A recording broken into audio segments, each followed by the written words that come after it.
Ustedes nacieron juntos y juntos estarán para siempre. Estarán juntos hasta que las blancas alas de la muerte dispersen sus días.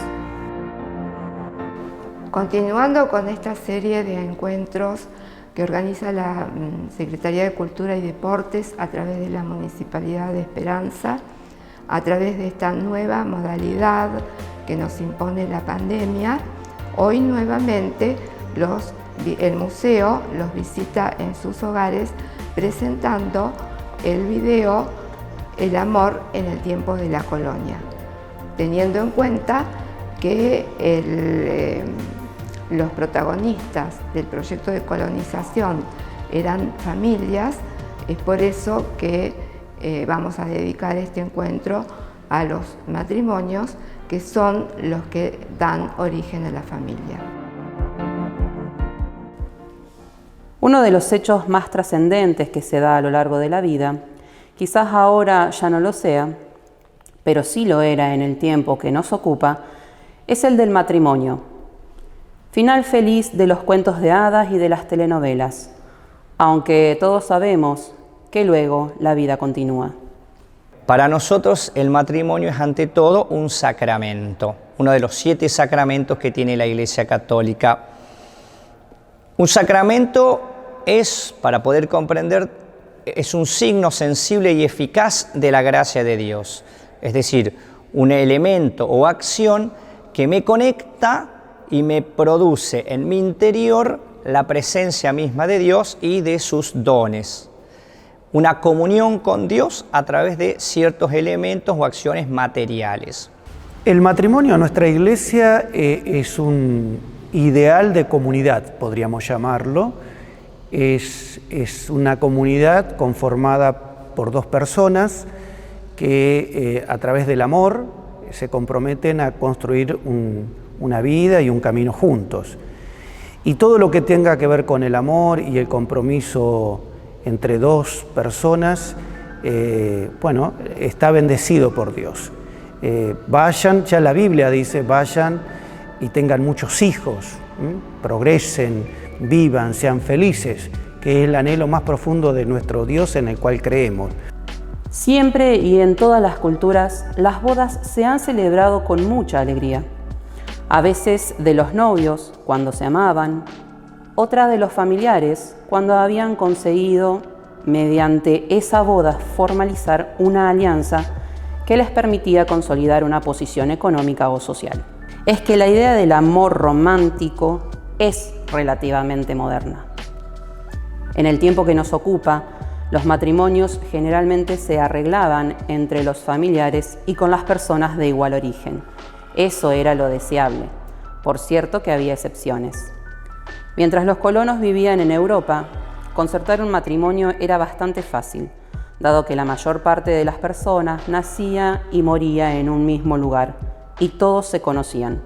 Pero cuando se instalaron en estas tierras, se encontraron con que la cosa se complicaba.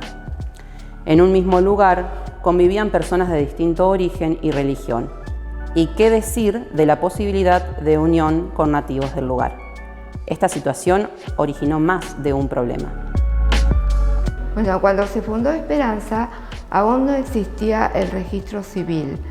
La venida de fundadores provenientes de distintos países configuró un contexto sumamente heterogéneo, porque había gente que hablaban distintos idiomas y que profesaban diferentes religiones.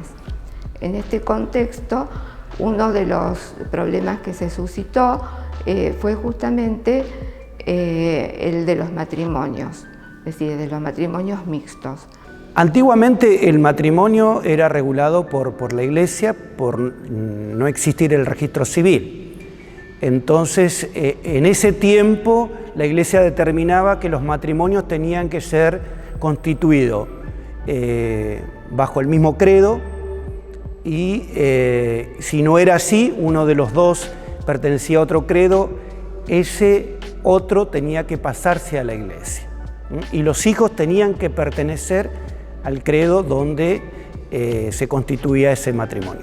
Una vez que surgió el registro civil, pasó a ser una institución del Estado, la Iglesia nuestra le dio toda la responsabilidad en la constitución matrimonial al Estado, y desde ahí solo imparte una bendición.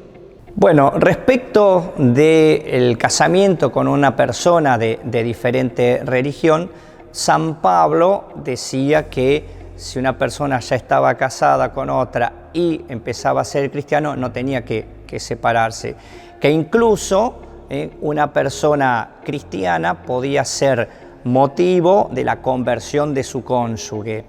Eso se mantuvo durante muchos años en la Iglesia. Luego, con esta situación de que el cristianismo se volvió algo cultural y toda Europa tuvo este modo de pensar, se fue dejando de lado. Debido, lamentablemente, a las controversias entre las distintas confesiones cristianas, se fueron un poco extremando las posiciones y se terminó prácticamente prohibiendo casarse con otra persona que tuviera otra religión o que, siendo cristiano, tuviera otra confesión, como un ortodoxo o un protestante.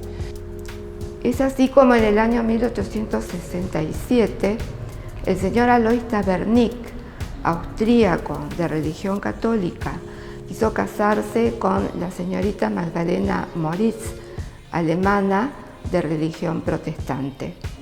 En ese tiempo, cuando dos personas de distinta religión querían casarse, uno de los dos debía abjurar de su religión.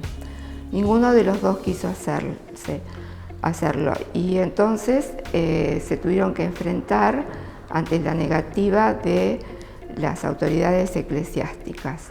El señor Tabernick decidió convocar a todos sus parientes y vecinos a la Plaza de Esperanza y en una ceremonia pública proclamar ante todos los presentes que a partir de ese momento ellos eran un matrimonio y que todos los hijos nacidos de esa unión debían ser considerados legítimos.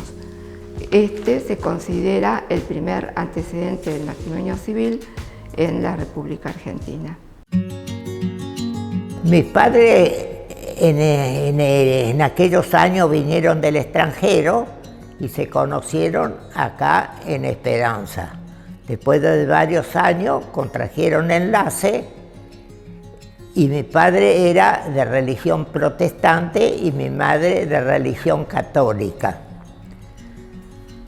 Como mi padre tenía un tío en Suiza que fue pastor y estuvo en el conflicto con los católicos que le quitaron la catedral, que yo estuve en aquella época, la fui a visitar, él no quiso nunca cambiar de su religión.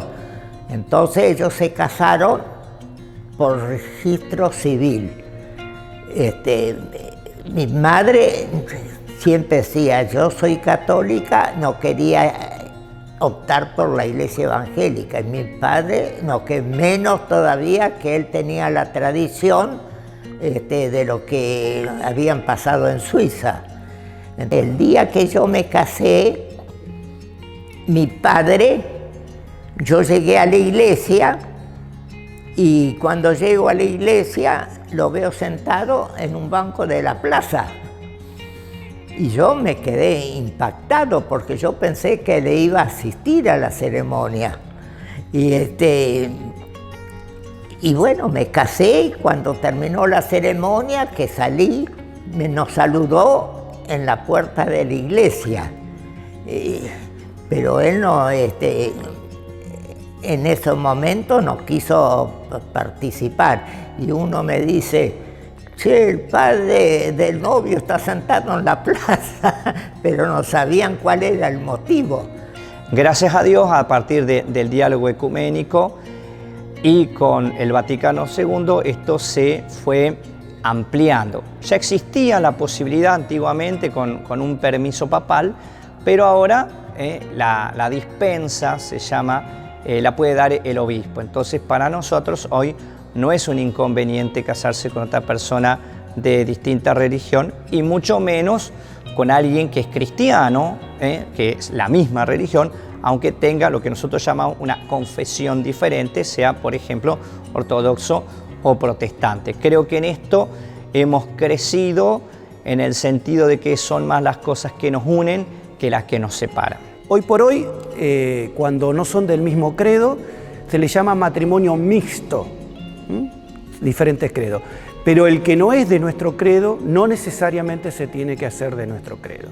No pierde su filiación con la iglesia de origen. Y a la inversa también, si hay un evangélico que se casa bajo otro credo, no deja de ser evangélico, porque lo que constituye el ser cristiano es el bautismo, no es el casamiento. Simplemente el casamiento es una bendición ante una promesa que se ha hecho una pareja de vivir en el amor y construir un hogar, y la Iglesia acompaña en la medida de las posibilidades para que eso sea sustentable en el tiempo.